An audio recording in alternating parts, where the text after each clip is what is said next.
Ito po ang glass house dito sa Brittany Palazzo. Ayan, ang ganda-ganda po niya. Kaya lang, napakaganda rin ang presyo ng mga pagkain. Ang pinakamababa ay 500. O di pa po. Pero yung mga pagkain nila ay may pagka-touch ng Italian food. Hindi siya pagkain Pinoy. Kaya kung mahilig po kayo sa mga pagkain ganon o pagkain Italian, ay maganda po dito sa glass house. May kakaiba po silang disenyo ng mga upuan dito, kagaya niyan, yung swing. Naupo muna ako sa swing habang naghihintay dahil medyo matagal yung preparation ng pagkain. At yung mga kasama ko naman ay ayun, nag-picture-picture. At ako naman, syempre, para merong pang content, ay nagkuha ng video.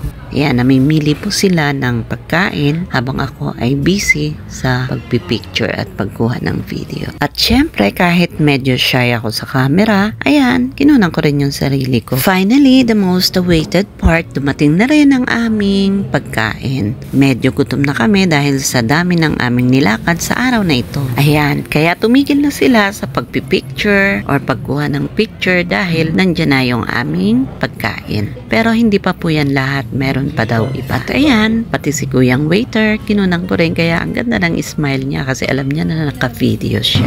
Bali, pizza na kuya ko lang po.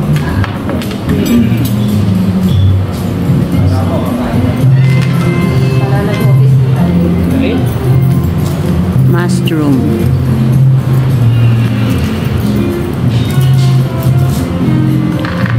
Mushroom pasta. Let's eat. Ano yan sa'yo, men? Kulay itim. Spaghetti. Squid sauce. Squid. Ano nga ito?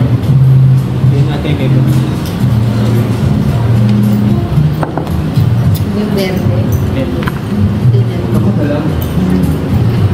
Thank you for watching. Follow for more videos.